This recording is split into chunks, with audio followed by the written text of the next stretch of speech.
Shalom, Pak Erik dan teman-teman semua. Sebelum kita mendengarkan renungan pada pagi hari ini, mari kita berdoa terlebih dahulu. Tuhan Yesus, terima kasih karena Engkau sudah memberikan kami kesehatan sehingga kami dapat mendengarkan renungan pada pagi hari ini. Tuhan, sertai kami ya Tuhan, sehingga kami dapat mengerti apa yang Kau inginkan pada pagi hari ini. Di dalam nama Tuhan Yesus kami berdoa dan mengucap syukur. Haleluya, amin. Oke, tema pada renungan pada pagi hari ini adalah jangan menunda lagi. Kita buka Alkitab kita di Matius 25 ayat 14 sampai 30. Perumpamaan tentang talenta.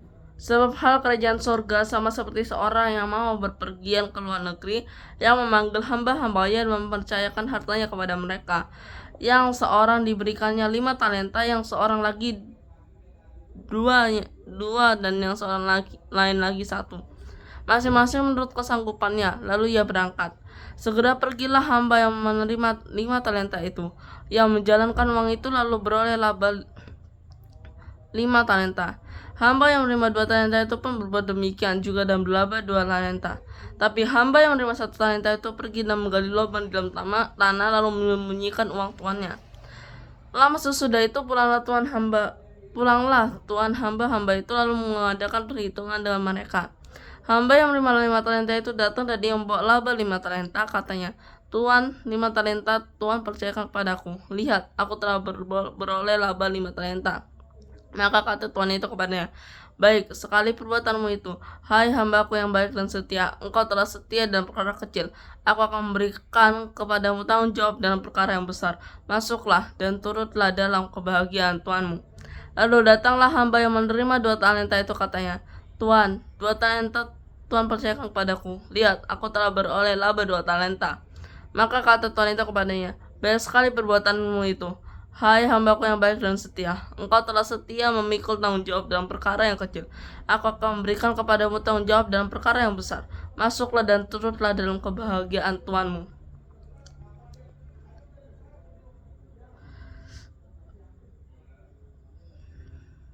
Kini datanglah juga hamba yang menerima 1 talenta itu dan berkata, Tuan, aku tahu bahwa Tuan adalah manusia yang kejam, yang menuai di tempat di mana Tuan tidak menabur dan yang memungut dari tempat di mana Tuan tidak menanam.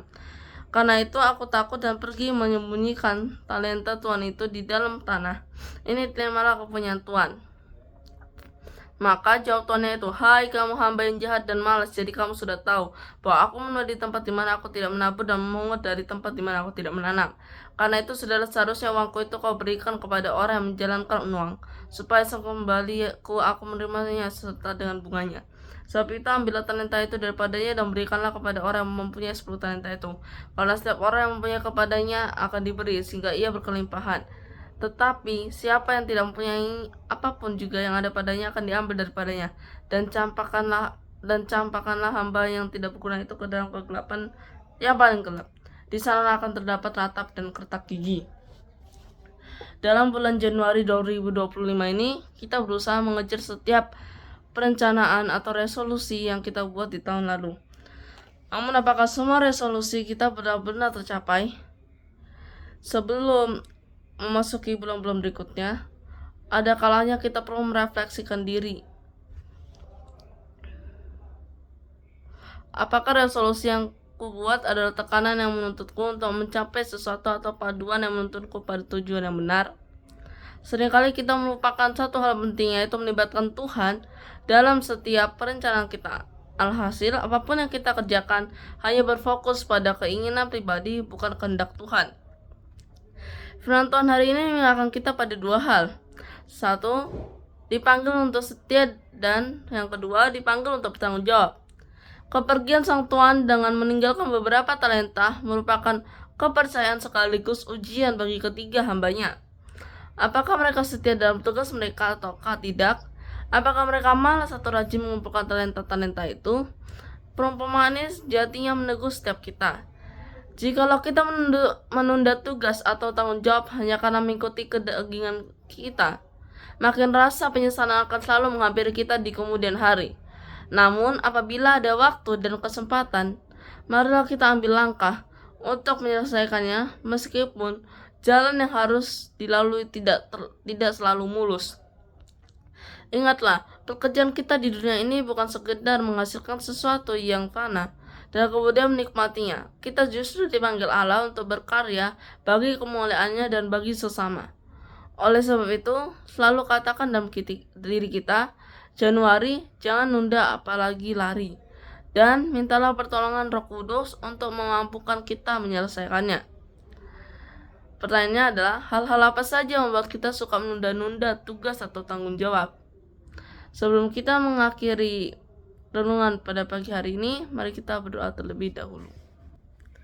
Tuhan Yesus, terima kasih untuk renungan hari ini. Tolonglah kami agar selalu bertindak setia dan mau bertanggung jawab terhadap tugas yang dipercayakan kepada kami. Inilah doa kami, hanya di dalam nama-Mu kami berdoa dan mengucap syukur. Haleluya. Amin. Oke, God bless you, Pak Erik dan teman-teman semua. Semangat untuk aktivitas hari ini. God bless you.